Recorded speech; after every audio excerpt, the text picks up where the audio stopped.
trình Sunday Talk Box. Mình là Minh Tuyền, moderator chính của chương trình. Sau phần 1 được phát sóng về các chủ đề rất là quen thuộc với hội sinh viên Việt Nam thì chúng mình đã nhận được rất là nhiều phản hồi tích cực của các bạn, không chỉ ở Đức mà ở toàn châu Âu nữa. Đó là một nguồn động lực cực kỳ lớn đối với team để chuẩn bị cho Sunday Talk Box mùa 2. Thật ra thì team đang chuẩn bị một chủ đề hoàn toàn mới trong Sunday Talk Box mùa 2, nhưng mà chúng mình có nghe râm ran đâu đó trên các diễn đàn của hội sinh viên Việt Nam hiện tại có một vài chủ đề nó hot hơn và bọn mình nghĩ là bọn mình phải cần làm ngay và luôn. Hiện gần đây thì có rất nhiều bài post là về bệnh trầm cảm, là về bệnh quấy rối tình dục, rối loạn lưỡng cực hay là hưng cảm vân vân và vân vân. Và những nạn nhân trong những trường hợp này đều là du học sinh ở Đức và cũng như ở các nước châu Âu. Và mình biết rằng du học sinh chưa bao giờ là một cái thử thách dễ dàng đối với tất cả mọi người, cho nên là sống ở một đất nước xa lạ, các bạn phải đối mặt với những tình cảnh như thế này thì việc vượt qua trở ngại đó rất là khó khăn. Đó là lý do tại sao team Sunday Talk Box quyết định quay trở lại thật là nhanh chóng để mà chỉ tập trung vào những chủ đề về liên quan về xã hội thôi. Cho nên chủ đề đặc biệt lần này chúng mình sẽ tập trung vào Sunday Talk Box với hashtag awareness. Series Sunday Talk Box hashtag awareness sẽ được trình chiếu trên official fanpage của Hội sinh viên Việt Nam tại Đức vào lúc 15 giờ vào mỗi Chủ nhật hàng tuần, ở khung giờ Việt Nam là 20 giờ. Đồng thời mình cũng xin đại diện team Sunday Talk Box cảm ơn nhà tài trợ vàng Sài Gòn Comnew đã tài trợ cho chương trình của ngày hôm nay. Bật mí cho các bạn một chút xíu nha, khi các bạn đến nhà hàng thì các bạn có thể chọn món bánh xèo hoặc là hủ tiếu Nam Vang, đó là hai món cực kỳ đặc trưng và đậm chất miền Nam của Sài Gòn luôn. Mở đầu chương trình Sunday Talk Box lần này là chủ đề về sexual harassment, quấy rối tình dục. Theo Quỹ Phát triển Phụ nữ của Liên Hiệp Quốc UN Women, 35% phụ nữ trên toàn thế giới đang bị xâm hại tình dục. Và đa số phổ biến nhất là ở các nước như Bangladesh, Việt Nam, Campuchia và Ấn Độ, là ở những nước Nam Á. Tại sao như vậy? Bởi vì những nước này có tư tưởng trọng nam khinh nữ. Khi bạn đi ra ngoài đường, đó là lãnh thổ của đàn ông, họ thống trị ngoài đường. Bạn là một cô gái xinh đẹp, bạn đi ra đường, một người đàn ông chạy ngang qua vỗ vào mông của bạn, bạn la lên, không ai care hết, họ chỉ nhìn bạn và cười khinh bỉ, bởi vì bạn là một cô gái. Có những người phụ nữ ở Ấn Độ, họ không chỉ bị một người đàn ông cưỡng hiếp mà bị nhiều người cưỡng hiếp nữa. Nhưng mà cả đất nước và cả người thân của họ đều quay lưng với họ, tại vì họ không biết vấn đề này là một vấn nạn cần phải được xóa bỏ ngay lập tức. Nạn nhân trong vấn đề này đã phải chịu nỗi đau về tinh thần và thể xác rồi. Tại sao cả xã hội quay lưng với họ? Là bởi vì không chỉ chính nạn nhân mà những người xung quanh họ đều thiếu những kiến thức cơ bản về vấn đề xâm hại tình dục. Họ không biết rằng đây là một hành vi phạm pháp và thủ phạm phải được đưa ra ánh sáng và phải có hành động pháp luật để trừng trị họ. Mục đích của chương trình lần này đó chính là đem những kiến thức cơ bản đến cho tất cả mọi người. Như thế nào là việc xâm hại tình dục, như thế nào là hành vi không đúng đắn và cần được pháp luật trừng trị. Đó là lý do tại sao hôm nay chúng mình mời đến những bạn sinh viên, những người có kinh nghiệm về việc tư vấn.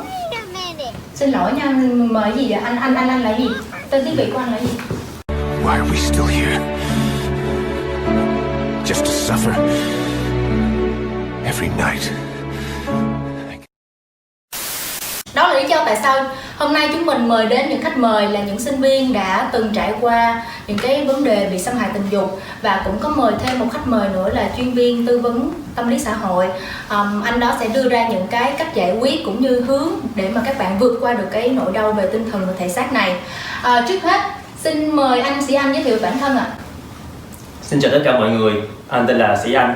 Hiện nay anh đang làm việc và sống ở Berlin với công việc là nhân viên công tác xã hội cho cộng đồng người Việt Nam tại Berlin về vấn đề sức khỏe, tinh thần và tâm lý.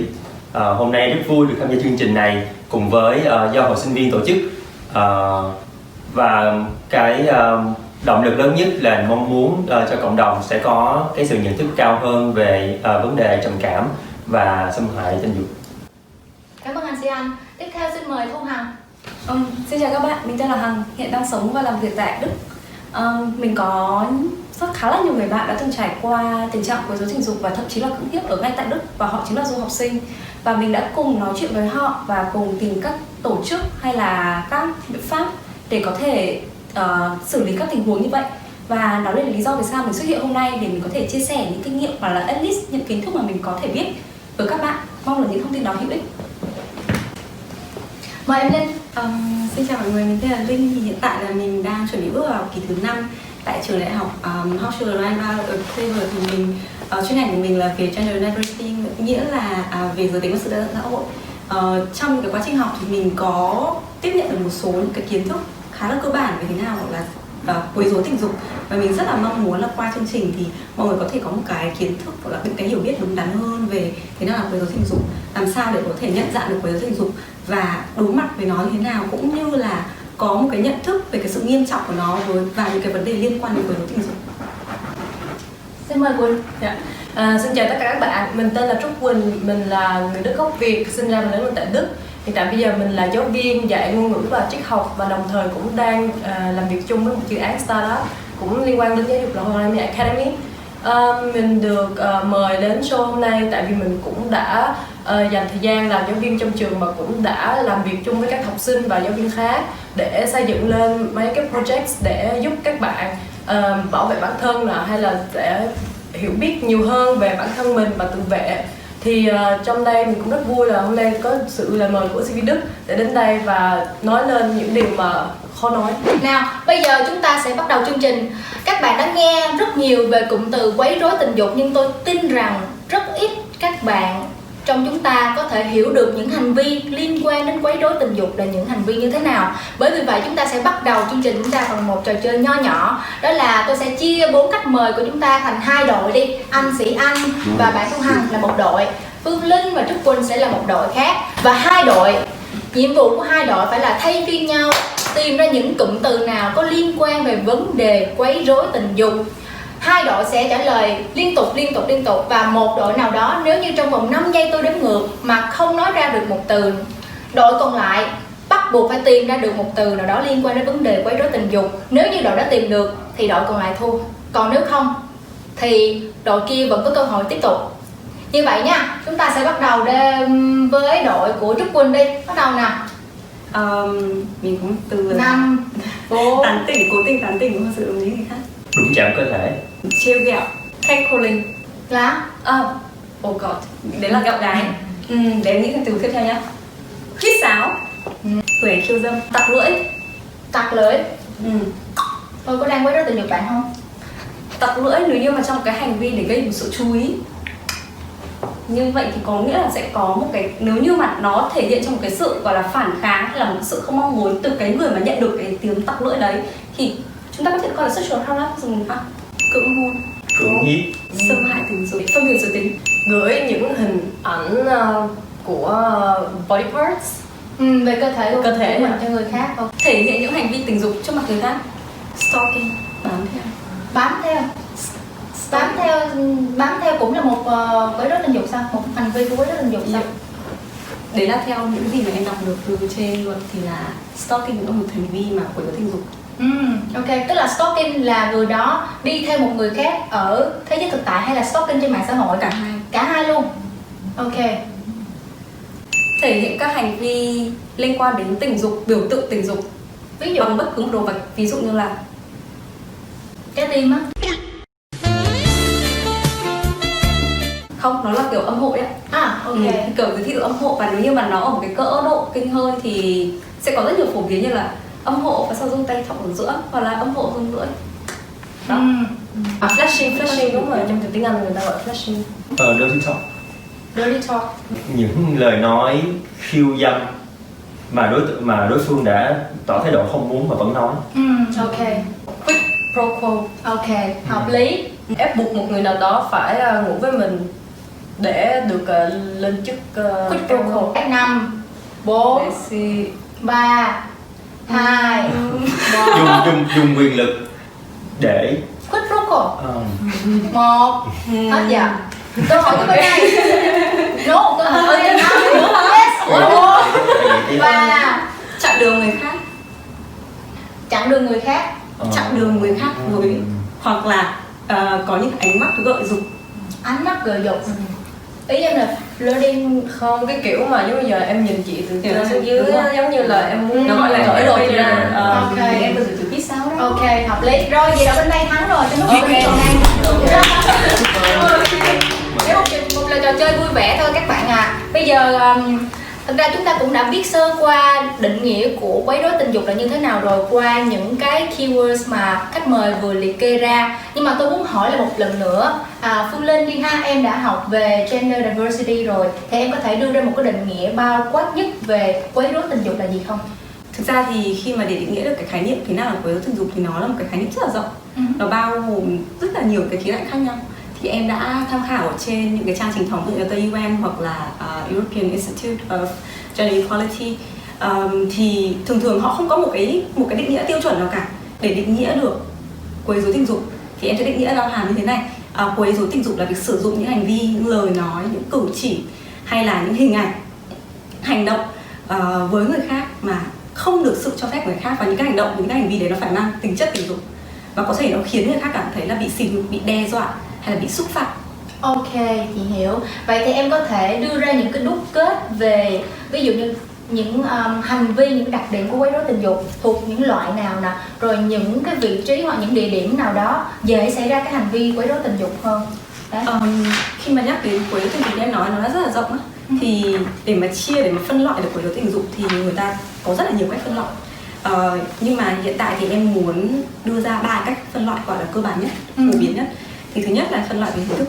Thì quấy rối tình dục nếu mà phân loại về hình thức thì nó có 4 hình thức. Thứ nhất nó gọi là quấy rối tình dục bằng lời nói.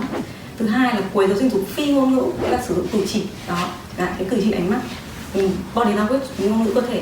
Hoặc là quấy rối tình dục mang tính chất, nó mang tính thể chất, đụng chạm chẳng hạn như vậy. Và quấy rối tình dục bằng hình ảnh. Tiếp theo là việc phân loại quấy rối tình dục theo địa điểm. Thì có 4 cái địa điểm gọi là cơ bản nhất. Tất nhiên là quấy rối tình dục có thể xảy ra bất cứ đâu, nhưng có 4 cái địa điểm cơ bản nhất. Thứ nhất nó gọi là street harassment. Ở đây có nghĩa là quấy rối tình dục đường phố xảy ra nơi công cộng bởi người lạ chẳng hạn như vậy. Và quấy rối tình dục tại nơi làm việc, cái này thì tất cả mọi người đều biết rất là rõ rồi. Quấy rối tình dục trong giáo dục ở trường học, và quấy rối tình dục ở trên mạng online, trên gọi là quấy rối tình dục trực tuyến.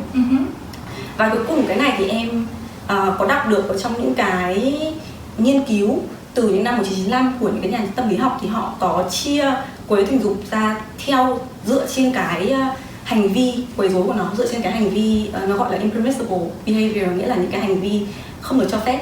Thì ở đây nó có 3 loại. Thứ nhất là nó gọi là quid pro quo harassment, có nghĩa là sự ép buộc tình dục, hay nó còn gọi là sexual coercion. Tiếp theo thì nó có một cái hành vi nó gọi là sự quan tâm tình dục không được mong muốn, nó trái ý muốn của người khác.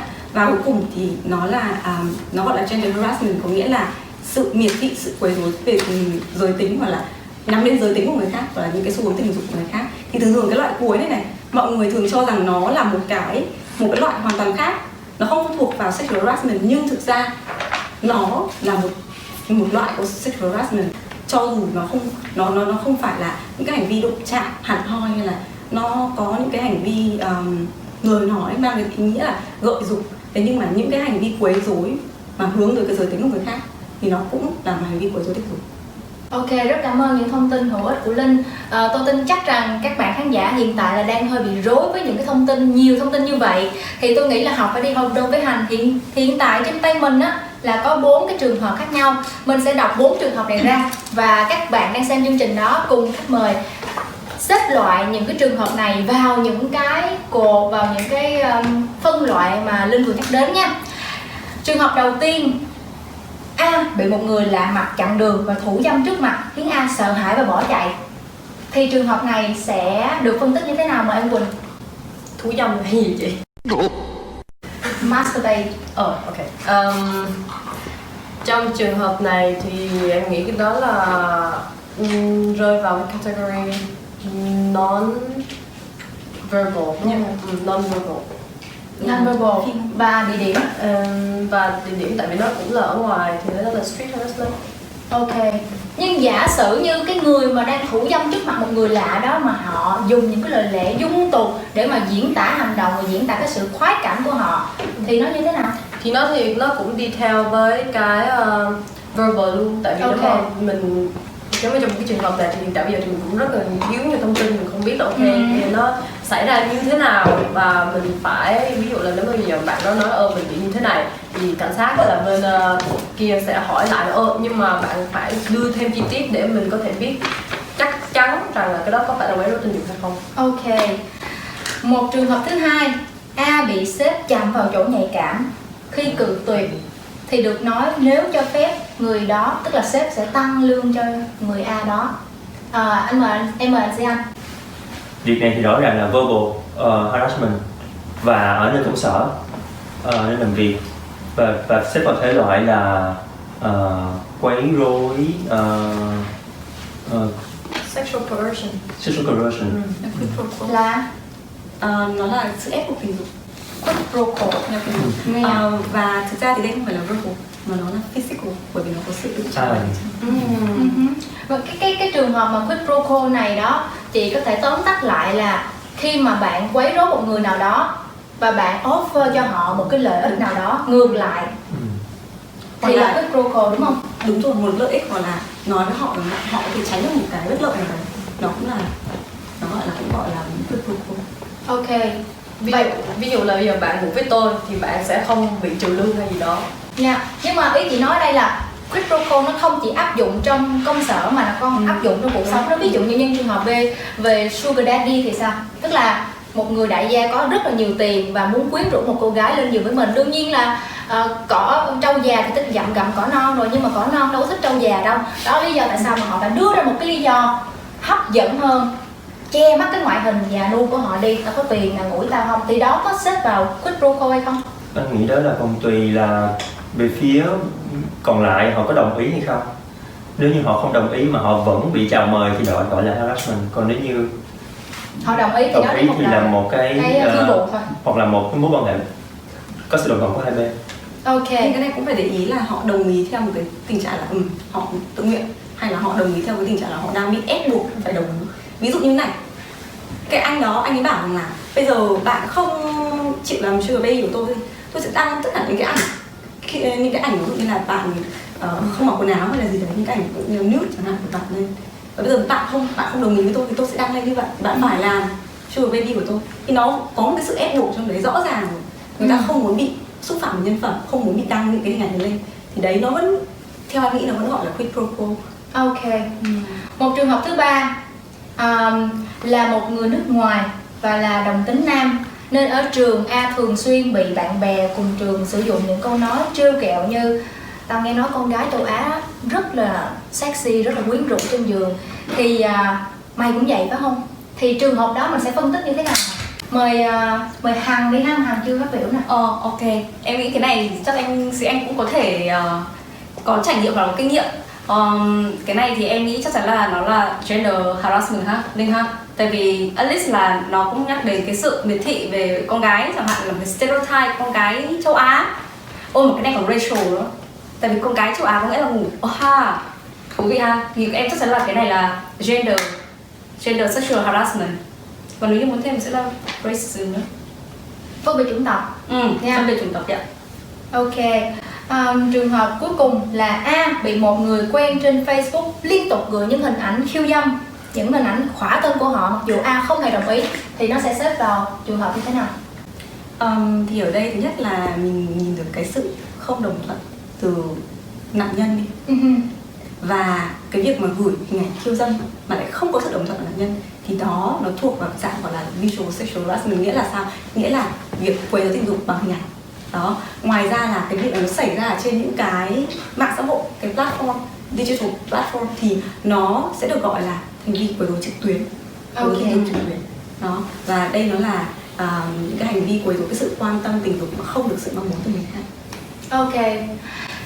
Sau 4 trường hợp mà tôi vừa nêu ra thì bây giờ tôi nghĩ các bạn cũng đã phần nào phân loại được những trường hợp mà có dễ xảy ra trong cuộc sống của mình, hoặc là có thể đến bản thân mình luôn, để mình có thể có nhiều thông tin cung cấp cho cảnh sát, hoặc là một phía bên nào đó mình có thể đứng ra bảo vệ quyền lợi của mình hơn. Bây giờ chúng ta sẽ đến với một cái trò chơi tiếp theo, đó là đồng ý hay không đồng ý. Tôi sẽ đưa ra một số luận điểm và các bạn khách mời ở đây trên bàn các bạn có một cái bảng, một mặt là yes, một mặt là no. Tôi sẽ đưa ra một cái luận điểm nào đó và cho các bạn 5 giây để các bạn suy nghĩ, là dựa theo những cái quan điểm và những cái kiến thức của các bạn về quấy rối tình dục, các bạn sẽ cho rằng luận điểm này đúng hay sai các bạn nhé. Luận điểm đầu tiên, catcalling đôi khi chỉ là một lời khen. 5 4 3 2. Ok, chúng ta có một yes và 3 no. Xin mời anh Sĩ Anh giải thích tại sao anh chọn no.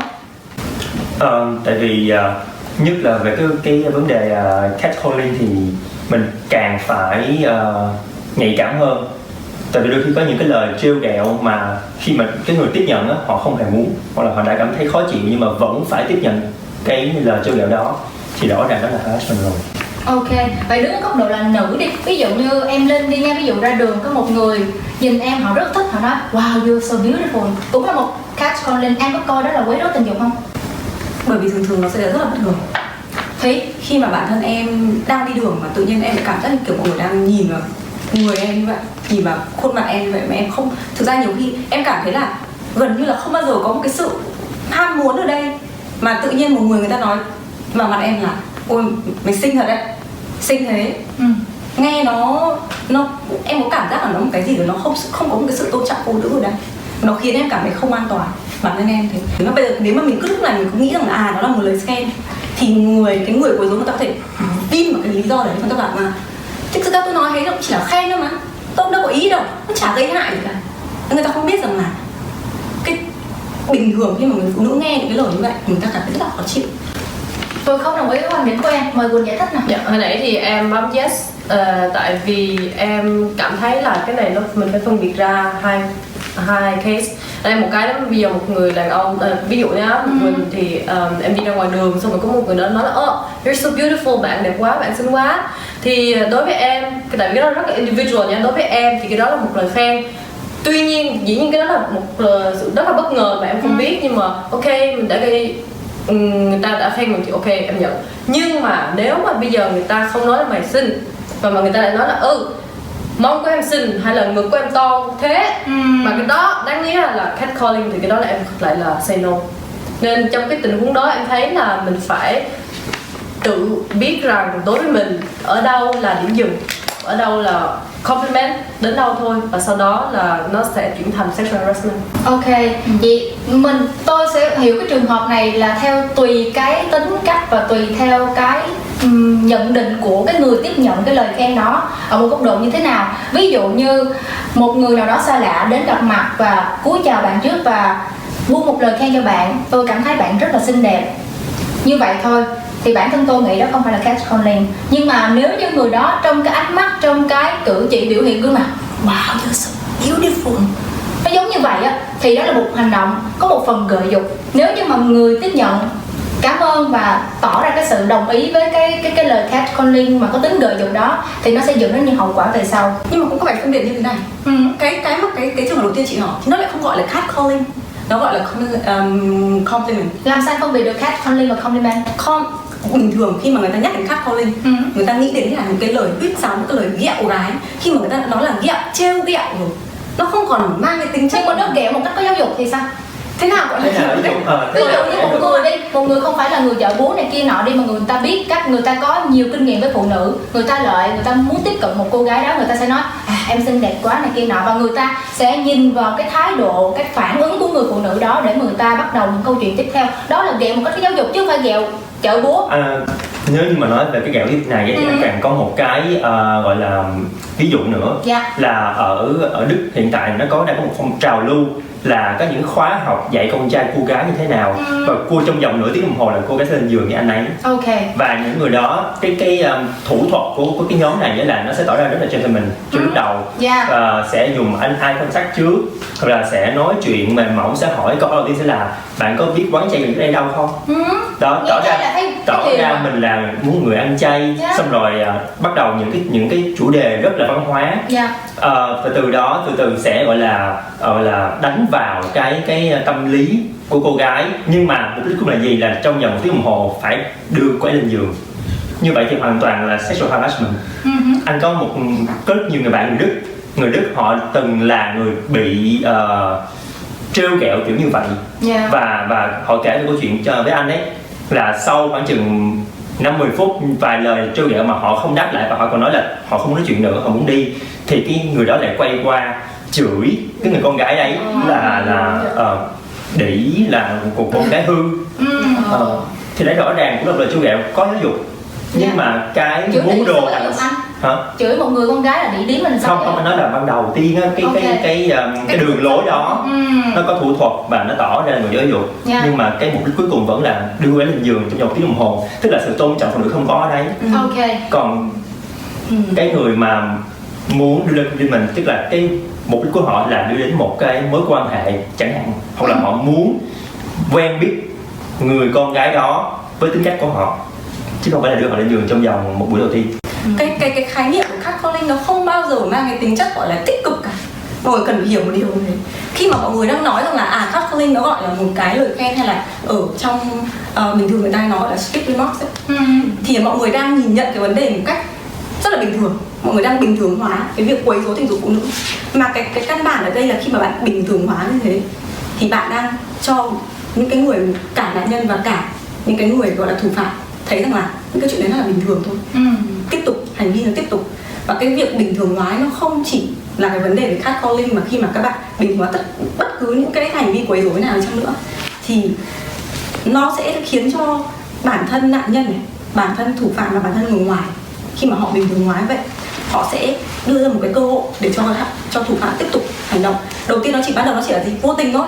Tôi nói hết để tôi khen nó mà, chuyện bình thường mà.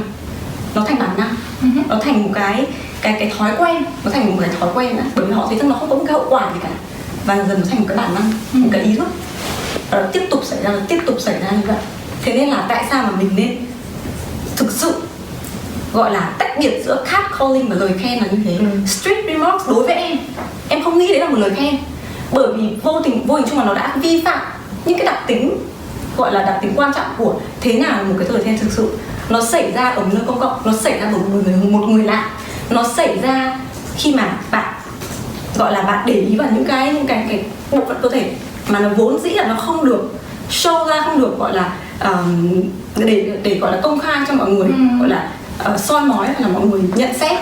Và chưa kể là cái câu của nó là cảm ơn đấy, nó không có phù hợp ở đây, mà thậm chí nó có thể gây hiểu lầm để làm trầm trọng hóa cái vấn đề lên. Thì sau những cái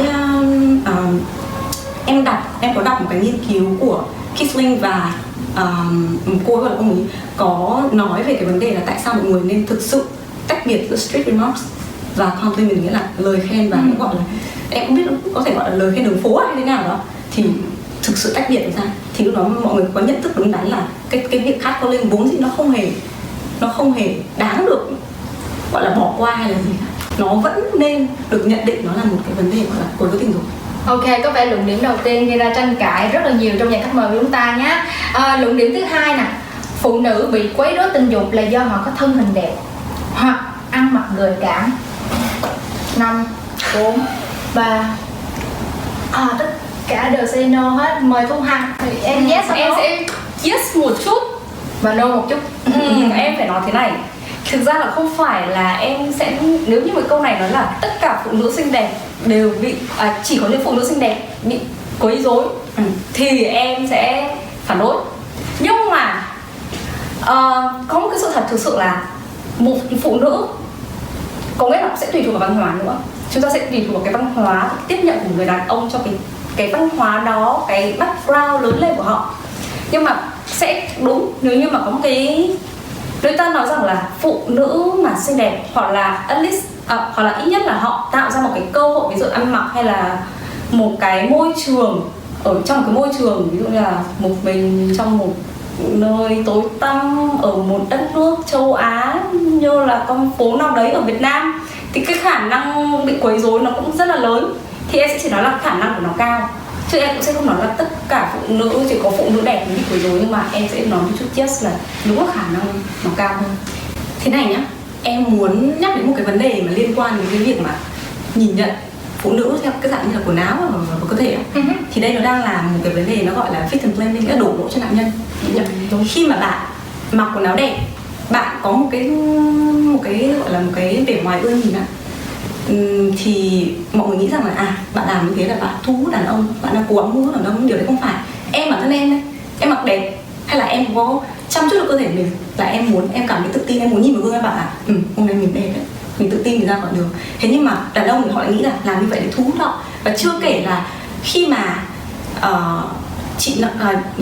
nhưng mà khi mà mọi người nói rằng là cái cô này cô ấy bị quấy rối là bởi vì cô ấy cô ấy ăn mặc đẹp, bởi vì cô có một cái vẻ ngoài ưa nhìn. Như vậy là bạn đang gọi là đổ lỗi cho nạn nhân là đang sử dụng, nghĩa là bạn đang nghĩ rằng là quần áo hay là vẻ ngoài đấy nó là cái lý do tại sao mà đàn ông quấy rối, nhưng mà nó không phải là lý do. Nó có thể khiến cho đàn ông cảm thấy có ham muốn tình dục, nhưng mà khi bạn có ham muốn tình dục, bạn không có quyền đi quấy rối người khác. Bạn có thể có ham muốn tình dục nhưng bạn không có quyền đi quấy rối người khác.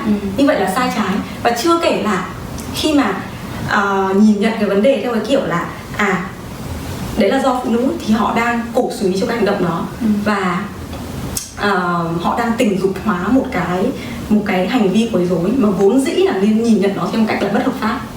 Và khi mà bạn tình dục hóa nó lên như vậy thì bạn đang nhìn nhận người phụ nữ theo một cách là làm mất đi cái giá trị con người của người phụ nữ đấy. Và lúc đấy là chỉ nhìn nhận họ theo một cái nó gọi là theo cái cơ thể của họ, hay là theo cái quần áo của họ mà thôi. Có một cái gọi là một cái exhibition, là một cái gì là trưng bày, một cái triển lãm đúng không? Ở Bỉ. Nó nếu mình không nhầm là từ năm ngoái sao đó, thì họ trưng bày nó tên là nếu mình không nhầm là tên là bạn mặc gì hôm đó. Cái đó triển lãm đó chỉ là đặt mặt gì đó. Thì kể cả khi nạn nhân mặc quần áo đồng phục hay là mặc đồ hóa trang hình con vật đi chăng nữa, họ vẫn có thể bị quấy rối tình dục. Thế khi mà bây giờ bạn bảo là bởi vì mặc quần áo như thế mà thế thì bạn đang bao biện cho cái hành vi của bản thân cũng như là người khác. Mà nghĩ như vậy thì người ta đang bao biện cho cái hành vi của kẻ quấy rối. Và như vậy thì họ sẽ không bao giờ nhìn nhận được là cái kẻ đấy đang có một cái cách nhìn sai lệch, và có cái văn hóa ứng xử không phù hợp, hay cũng như là còn gọi là vô đạo đức á. Và họ có một cái nhìn là thiếu tôn trọng phụ nữ. Họ cho rằng là phụ nữ chỉ là quần áo và chỉ là cơ thể của họ mà thôi. Ok. Đó. Và như vậy thì em cũng nghĩ là cần có một cái gọi là gì, nghĩa là cần nâng cao giáo dục nhất là cho trẻ con, cho những con trẻ, là cần phải có một cái sự tôn trọng phụ nữ, cho dù không chỉ là phụ nữ đâu, mà tất cả các giới tính. Khi mà họ nhận ra là cái sự tôn trọng thì không bao giờ họ gọi là nhìn nhận phụ nữ hay là bất cứ một cái người thuộc giới tính nào dựa chỉ trên gọi là cái xu hướng tính dục của họ, hay là quần áo của họ, hay là cơ thể của họ. Em có một câu hỏi. Vậy thì cái việc mà phụ nữ xinh đẹp hơn có cơ hội bị quấy rối tình dục cao hơn có phải là một sự thật không? Có phải là fact không? Cái đấy em không rõ. Anh nghĩ hoàn toàn không phải, tại vì anh nghĩ là những cái đối tượng mà đi quấy rối người khác đó là họ chỉ đang muốn có một cảm giác thỏa mãn về cái quyền lực, về cái ham muốn tính dục của họ lúc thời điểm đó. Thì cái chuyện đó là phụ nữ đẹp hay không đẹp nó không đóng vai trò quan trọng, mà quan trọng là họ muốn có một cái subject để mà họ thỏa mãn cái nhu cầu của họ mà thôi. Thế vẫn rốt cuộc rõ ràng là quần áo trang phục nó không quyết định đến cái nguyên nhân của quấy rối, mà rõ ràng là do thủ phạm quấy rối, đúng không? Ok. Và ngay cả là một người đàn ông cũng có thể bị quấy rối nữa. Thì mình không thể nào nói là đàn ông mặc như vậy bị quấy rối, không đúng. Ok. Chúng ta đến với một trường hợp tiếp theo. Nếu một người đã chấp nhận sự quan tâm tình dục của ai đó trong quá khứ, thì trong tương lai họ không thể nào tố cáo người kia về hành vi quấy rối tình dục được. Giả sử như hiểu luôn rồi hả? Giả sử tiếp đi, em đang nghe câu đầu đấy đã muốn kết quả. Giả sử ở đây là hai vợ chồng đi ha, họ đã có mối quan hệ tình dục, đương nhiên chuyện bình thường, nhưng mà họ đang trong một cuộc cãi nhau và người phụ nữ họ không muốn có quan hệ tình dục với người đàn ông nữa, nhưng mà người đàn ông ép họ. Đấy, thì cái case này đang nói là họ đã có quan hệ tình dục trong quá khứ rồi, thì trong tương lai, tức là tại thời điểm hiện tại mà họ đang cãi nhau á, người phụ nữ không có quyền tố cáo người chồng của mình là quấy rối tình dục mình, thì đúng hay sai? Sai. Hoàn toàn sai. Cực kỳ sai. Hoàn toàn sai. Rõ ràng sai. Quá sai luôn. Cực kỳ không chấp nhận được luôn. Ở bên Đức này lúc mà mình làm mấy cái workshop cho các bạn trẻ, thì cái đầu tiên mà mình học là no means no. Có nghĩa là người ta không muốn bất kỳ bất cứ ai, phụ nữ hay là đàn ông hay là trẻ em hay gì đó, trẻ em nói không, em nói không, bạn kia nói không là không. Và nếu mà mình không tôn trọng cái no đó, không tôn trọng cái không đó, thì nó sẽ đi qua cái chuyện mà quấy rối tình dục và còn xúc phạm người đó còn hơn nữa. Chính vì tại mình thấy cái case này nó còn nặng hơn nữa, tại vì cái người đó là một người mà mình yêu thương, một người mà mình tôn trọng trong đời sống, là một bạn đời, mà người đó mà lại xâm hại và xúc phạm mình đến nỗi như vậy thì cái đó là rất tệ hơn là mình cảm giác là còn tệ hơn là người ngoài xâm phạm mình nữa.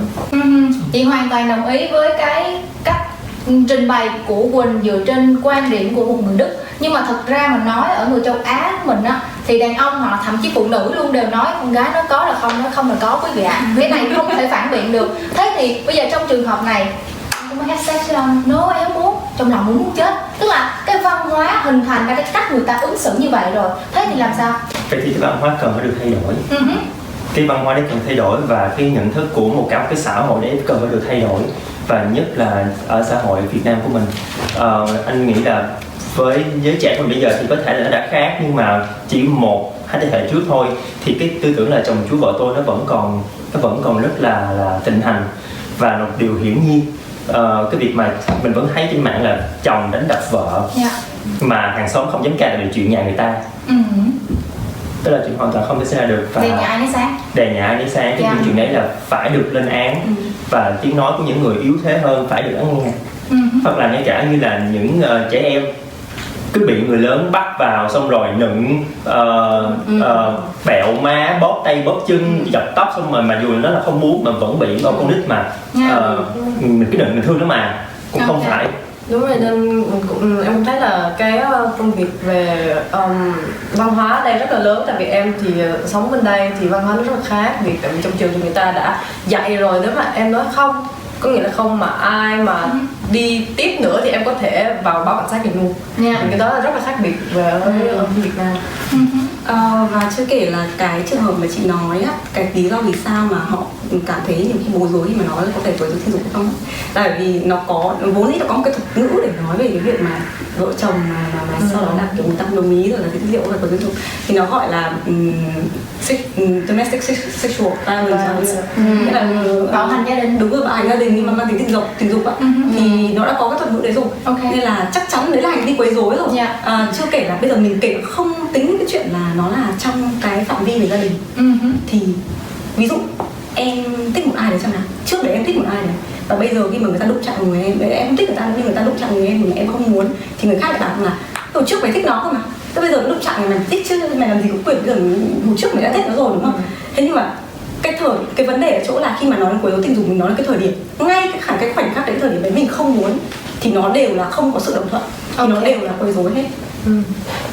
Một trường hợp tiếp theo, quấy rối tình dục phụ nữ là một cách để đàn ông thể hiện quyền lực và sự thượng cấp của họ đối với phụ nữ.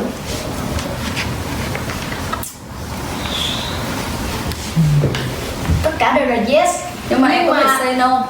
Trong cái trường hợp này em phải nói thật, nếu như là mọi người say yes thì em sẽ muốn nói lên vì sao em có thể say no trong cái câu này, tại vì em đang bị confused. Vâng, trước hết mời anh Sĩ Anh đi ha, tại vì anh là đàn ông và em cũng thấy anh có sự lưỡng lự khi mà chọn yes and no. Thế thì tại sao, cái điều gì đã khiến anh quyết định chọn yes? Thì dĩ nhiên là phần lớn thì là ở châu Á đi thì ông mình luôn có một cái vị thế là hơn hẳn phụ nữ về mặt xã hội, và họ trong gia đình cũng vậy đúng không? Ở Việt Nam mình có câu là lúc nhỏ thì theo cha, lớn lên theo chồng, chồng chết thì theo con. Đó, tức là cái số phận của người phụ nữ lúc nào cũng phụ thuộc vào một người đàn ông. Cái phải mạnh, phụ nữ là phải yếu. Đúng rồi, đàn ông là phụ nữ thể yếu. Cái mà anh còn lưỡng lự nghĩa là không chỉ là thể hiện sức mạnh thôi mà nó còn nhiều cái tầng lớp khác nữa. Đằng sau cái hành động mới rối. Nghĩa là mình đồng ý ở đây là mình đồng ý với cái ý đó. Thế đúng là đàn ông quấy phụ nữ là cách để họ thể hiện quyền lực. Vì sao? Vì đấy, đàn ông luôn được dạy là có tính chinh phục cao. Thì khi mà họ thể hiện cái sự quấy rối đấy, họ làm những cái hành vi đó là họ đang thể hiện là với tôi đang có quyền lực hơn cái cô đấy, tôi đang có quyền lực hơn cái bạn đấy. Họ đang thể hiện, nhất là trong những cái xã hội mà mang tính giá trị rất là cao, thì họ đang thể hiện cái quyền lực của họ, cái sự rộng cấp của họ lên phụ nữ nói chung. Còn Hằng thì sao? Em lưỡng lự, có nghĩa là lúc đấy em chọn no là tại vì thực ra nói thật, bất kể văn hóa, bất kể giới tính, anh cũng chả có quyền thể hiện quyền lực bằng kiểu đấy. Em sẽ nói thế. Tại vì rõ ràng người thì vẫn phải là tôn trọng nhau.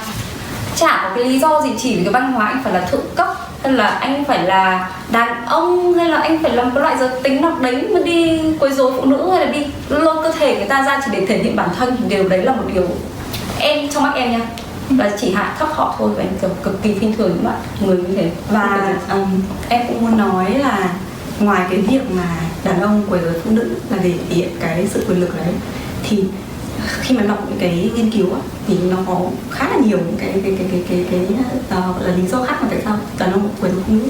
Thứ nhất ấy là em có đọc được một cái khá thú vị, họ nghĩ rằng là phụ nữ muốn như vậy, họ nghĩ rằng là đấy là một cái dấu hiệu, đúng không ạ?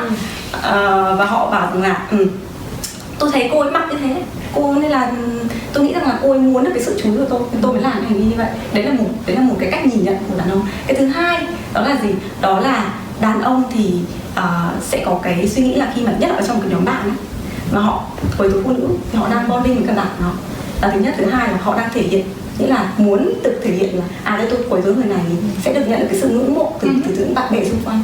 Đó. Và cái thứ ba là về quyền lực, nghĩa là cái cách mà đàn ông suy nghĩ. Tất nhiên là tôi không muốn là em không muốn là gọi là generalize, dạng như là gọi là quy chụp, đúng rồi, vô độ cả nắm tất cả đàn ông. Bởi vì bây giờ thì xã hội bây giờ thì mọi người cũng có một cái nhìn khá là mở ra rồi, mà cũng không còn mang cái tính gọi là gia trưởng nữa.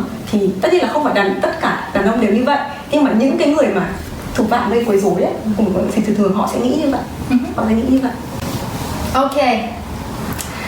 Luận điểm tiếp theo, đàn ông và những người thuộc cộng đồng LGBT có thể là nạn nhân của quấy rối tình dục, nhưng phụ nữ dễ là đối tượng bị quấy rối hơn.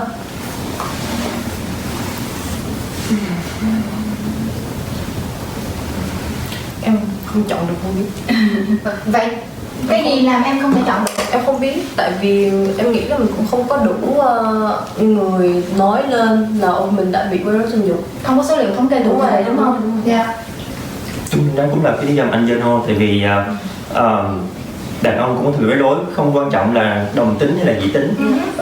Nhưng mà dĩ nhiên là một người đàn ông khi quấy rối thì họ sẽ ngại nói ra.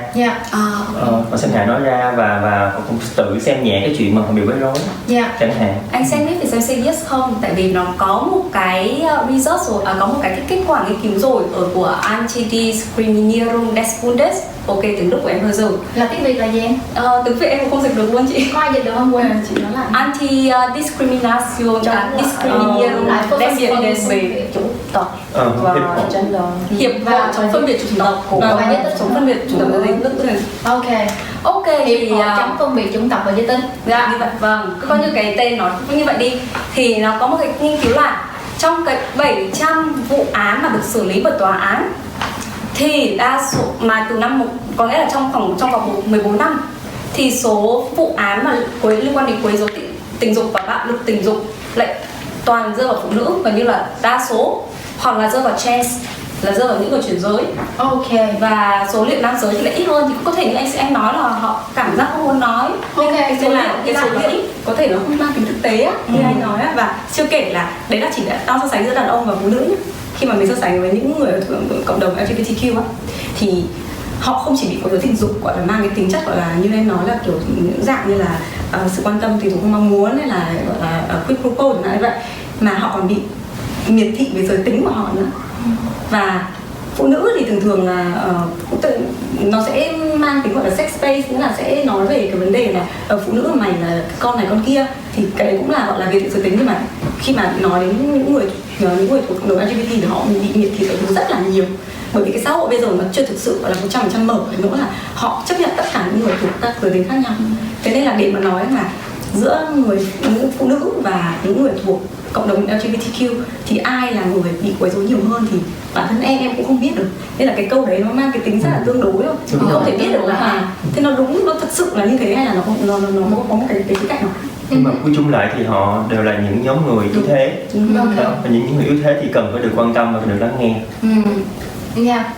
Cái câu này nó có liên quan đến một luận điểm tiếp theo, đó là đàn ông thường chọn cách im lặng sau khi bị quấy rối tình dục. Mọi người nghĩ có đúng không? Cho em hỏi anh Sĩ Anh trước đi. Thì giống như anh vừa nói nãy là đa phần là họ sẽ chọn im lặng. Theo suy luận logic anh và cũng kinh nghiệm bản thân nữa, là khi mình bị quấy rối thì mình cũng sẽ đầu tiên mình sẽ nghĩ là thôi mình cũng chưa bị gì hết, mình không cần kể ra, không cần làm lớn chuyện lên. Hoặc là mình chưa có cái sự nhận thức đó là quấy rối nữa, tại vì thường chủ đề quấy rối đều hướng tới cái người bị hại là người phụ nữ, chứ không phải là người đàn ông. Em muốn link cái em muốn gọi là kết nối cái trường hợp này với một cái gọi là một cái kiến tạo xã hội, nó tên là hegemonic masculinity. Nó có nghĩa là nếu dịch ra thôi gọi là nam tính quyền lực á, thì xã hội mình vẫn còn cái nặng cái chủ nghĩa đấy, hoặc là cái nhận thức đấy, cái vấn đề nam tính quyền lực. Cái nghĩa là sao? Là đàn ông thì là phải có những cái đặc tính nhất định về thể hình, là đàn ông thì phải mạnh mẽ, là đàn ông thì không được yếu đuối, là đàn ông thì phải có quyền hơn phụ nữ. Thì cái kiến tạo xã hội đấy á, nó hướng đàn ông là không bao giờ đàn ông có thể là gọi là sao, là người bị hại được trong cái đúng rồi, cái chuyện quấy rối tình dục được, đàn ông không thể đó. Và chưa kể là họ sẽ nghĩ rằng là khi mà đàn ông báo cáo cái chuyện đấy ra ấy, thì họ đang thể hiện cái sự yếu đuối của họ rồi. Thành ra đàn ông khi mà nghe như vậy họ rất là sợ bị đánh giá là ôi thế mà cũng phải báo cáo, ôi sướng thế còn gì nữa, đúng không ạ? Được phụ nữ sướng thế còn gì nữa. Đó, thế là họ rất là sợ, nên đấy là lý do vì sao mà không báo cáo, họ cảm thấy rất là xấu hổ. Cũng như là như vậy mình còn mở ra một cái đề tài gọi là giáo dục giới nữa, đúng không? Tức là không phải đàn ông là phải như thế này như thế kia, đàn ông cũng có thể là có nhiều cái hình mẫu đàn ông khác nhau, và họ cũng có những cái gọi là về cảm xúc yếu đuối lẫn mạnh mẽ. Ok, đến với case tiếp theo đó là ở châu Á, các nạn nhân của quấy rối tình dục ít tố cáo sự việc hơn đối với những nạn nhân ở châu Âu hoặc là phương Tây nhá. Ok, mời cái khách mời. Em Quỳnh có ý kiến trái ngược ạ? Vì sao? Em cũng no luôn. Hai yes, em là yes. Ok, 3 yes 1 no, right? Ok.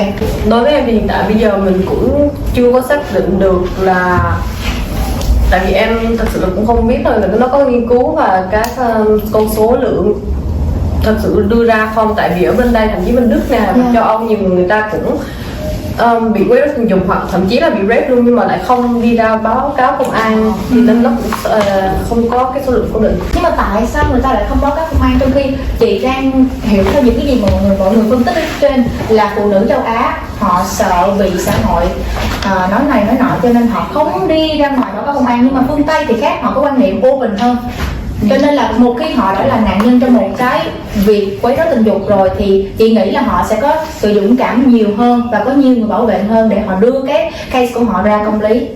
Em nghĩ là cái đó là cũng tùy, không phải là vì tùy văn hóa không, mà cũng thứ nhất là tùy individual, là tại vì nhiều người ta cũng cảm thấy là mình cũng mắc cỡ và mình cũng không muốn là nếu mà mình nói ra là thật sự cái việc đó đã xảy ra rồi, và nếu mà mình không nói ra thì mình có thể ví dụ là quên đi hay là gì đó. Nhưng mà nếu mà mình đặt nặng cái vấn đề đó ra thì thường người ta cũng bị, thứ nhất là cũng bị chỉ ra về mặt ví dụ là victim blaming hay là gì đó, thì người ta cũng không muốn rơi vào cái hoàn cảnh là bây giờ phải đối mặt với người đó là một lần thứ hai. Nếu mà đi ra tòa hoặc là đi ra cảnh sát thì người ta cũng chọn cái phương án ok mình không nói gì nữa. Ok, còn anh với anh tại sao anh lại đồng ý? Thì cũng có thể là do là anh là sinh lớn lên ở Việt Nam, nên là cái kinh nghiệm của anh thì người châu Á nói chung đi, họ thường là có cái khuynh hướng là giấu những cái chuyện xấu hổ đi, và đặc biệt là cái đề tài mà xâm phạm tình dục thì nó rất là nhạy cảm, và cái gọi là cái sự đổ lỗi cho người bị hại nó khá là lớn. Nên là họ sẽ che giấu nó đi nhiều nhất. Ok, một luận điểm cuối cùng đó là quấy rối tình dục đôi khi là biểu hiện của sự yêu thương. 5 4 3 2 ok. Mời Hằng đi. Vâng. Em đọc câu này rất bức xúc ạ. Ok, em có thể hiện sự bức xúc của em. Em không thể hiểu tại sao quấy rối tình dục lại là một sự thể hiện yêu thương. Tại vì đấy là một hành động không hề tôn trọng cơ thể của người đối phương. Thì cái sự yêu thương ở đây nó ở đâu trong cái sự không tôn trọng đấy? Rồi, hiểu. Quá rõ ràng rồi. Mời anh Sian. Anh nói say yes, tại vì anh sẽ nói là quấy rối tình dục là một cái hậu quả của việc là yêu thương không đúng cách, thể hiện sự yêu thương không đúng cách, hoặc là thể hiện sự yêu thương một cách quá đà và không có nhận thức rõ ràng về khái niệm quấy rối là gì. Chẳng hạn như với lại cái ví dụ là ở Việt Nam mình con nít dễ thương quá lại bẹo má một cái, nó khóc lên cũng vẫn bẹo cũng hung nó. Em hoàn toàn đồng ý với anh luôn. Tại vì hồi nhỏ em, lúc đó em còn rất là nhỏ, em trai em là một đứa bé sơ sinh thôi. Và ở gần kế bên nhà em có một người hàng xóm và họ rất là thương em trai em. Ngày nào cũng qua đút cơm, đút cháo rồi chăm sữa này kia nọ. Nhưng mà có một vấn đề á, là mỗi lần bả qua, bả chào em trai em bằng cách là mở cái tã của con bé ra xem: hey, con gà nó dễ thương quá ta. Xong rồi bả nhào cái mặt vô hung kia nọ. Lúc đó em nghĩ cảm giác là nó tè thai như vậy thì làm sao có thể uống được. Lúc đó em hỏi mẹ em là: hỏi mẹ, cô này làm cái gì á, tại sao lại hôn con gà của em trai như vậy? Thì mẹ em mới nói là tại vì người ta thương ta như vậy. Và không chỉ người hàng xóm nó thể hiện như vậy đâu nha, mà có một số người họ hàng thân thiết thì họ cũng đồng chạm vào con gà đó và họ nói là lấy hơn cái coi kiểu như vậy. Đấy, tức là cái quan điểm ở đây em muốn nói rằng những cái người như anh nói đó, họ thể hiện cái sự yêu thương của họ một cách quá đà và họ không biết đây là hành vi quấy rối tình dục. Đối với họ, từ góc độ của họ, chỉ là cách để họ thể hiện yêu thương thôi. Và đối với những người mà như con nít thì nó đâu có biết cái gì đâu, cho nên là nó không phản kháng. Và những ba bậc phụ huynh, ba mẹ Việt Nam họ cũng coi đó là một chuyện bình thường, văn hóa, một cái chuyện bình thường là người ta thương ta mới làm. Và con nít mà thì có sao đâu. Đó là sự chưa có nhận thức rõ ràng về sự quan trọng của nó. Chẳng hạn như ở bên đây anh từng đi làm nhà trẻ, làm với những đứa trẻ 1-2 tuổi, thay tã cho nó, mình cũng phải nói với nó là bây giờ anh sẽ thay tã cho em nha. Mình không biết nó hiểu hay không, nhưng mà mình phải thể hiện tôn trọng của mình với đứa trẻ như vậy. Tại vì đó là hành động rất là intimate, rất là thân thiết, thân mật. Với cái hành vi đó nó dẫn đến một cái hệ lụy là như vậy nha. Cái người con gái, người mẹ là hoàn toàn sinh ra lớn lên Việt Nam, và người mẹ đã già rồi, thuộc thế hệ của mẹ chị cơ. Nhưng mà con gái của cô ấy lại được học tập và làm việc nước ngoài và đẻ ra một đứa con trai ở bên nước ngoài. Đứa cậu nhóc đó khoảng 8-9 tuổi gì đó, cái bài báo nhiều năm về trước mà em đọc được đó, thì được giáo dục bởi một nền giáo dục hoàn toàn nước ngoài, cho nên tư tưởng của nó tiến bộ hơn. Khi mà nó được mẹ nó đưa về Việt Nam và thăm bà ngoại tu quân nó suốt, xong rồi đụng chạm nó, rồi cái này kia nọ, thằng bé nó rất là sợ hãi, bởi vì trong cái môi trường giáo dục mà nó được dạy học á, cái việc này là quấy rối tình dục, không có thể hiện sự yêu thương gì đây hết. Đấy, thành thử ra cái bà ngoại và đứa bé đó nó đẩy người mẹ vô một tình huống, một bên thì nói mẹ, bà ngoại đang quấy rối tình dục con mà con muốn báo cảnh sát, muốn để bà ngoại vô tù, tại vì bà ngoại phải chịu trách nhiệm về cái hành vi đó. Còn bà ngoại thì lại cảm thấy là cái sự phản ứng của cháu mình quá thái quá, lại trách ngược lại cô con gái: mày dạy con cái kiểu gì mà bây giờ nó đòi tống con vô tù. Đấy, thì chị hỏi nếu như áp dụng vào những cái học thuật của em, những cái suy nghĩ và quan điểm của em, thì em sẽ giải quyết trường hợp như thế nào nếu như em là người mẹ đó? Em nghĩ rằng là cái điều cần thiết là chính là mình nên nói chuyện với con trai, là nói rằng là có thể là bà đang ở đây là bà đang không cố ý, bởi vì từng trường hợp thì mình nên có những cái giải quyết mà mình nên đủ tinh tế để có những cái giải quyết mà nó phù hợp nhất.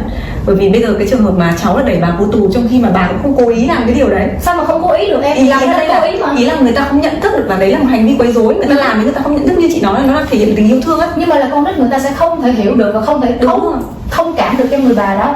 Nhưng mà khi mà người mẹ giải thích rằng là ở cái văn hóa này thì bà là như vậy là bởi vì bà vẫn còn chưa nhận thức được, thì mình có thể là mình nói chuyện với con trẻ nó hiểu ra là mình cái này là mình có thể gọi là nói thế nào nhỉ?